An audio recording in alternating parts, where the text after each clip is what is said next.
পরশু আমি একটা বিশেষ দরকারে মামার বাড়ির খুব কাছেই গেছিলাম, তাই ভাবলাম মামার বাড়ি থেকে একটু ঘুরে আসি। তো যেই ভাবা সেই কাজ, মামার বাড়ি চলে গেছিলাম। সেখানে কি আমার আনন্দ হোক না হোক, গুবলু পেয়েছে ভরপুর আদর। মিমি, সোনামা, মামি, দিদুন সবাইয়ের আদর একেবারে ভরপুর হয়ে উঠেছিল।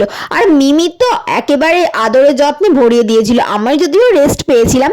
তা মিমি প্রথমে স্নান করিয়েছে, তারপর খাওয়াতে বসিয়েছে। দেখতেই পাচ্ছ, খাওয়ানোর সময় তো গুবলু খুবই দুষ্টু করে, আর মিমি তো দুষ্টুমি সামলাতে সামলাতে মিমির খিদে পেয়ে গেছিল, তাই গুবলুর থালা থেকে মিমিও একটু ভাত খেয়ে নিল। দেখতেই পাবে কি প্রচন্ড দৌড় করিয়েছে বেচারিকে। আর তারপর এসেছিল আমার ছোট বোন, মামার ছোট মেয়ে। তো সে দেখতেই বড় আর বয়সেই বড়, মানসিকতায় দুজনেই সমান।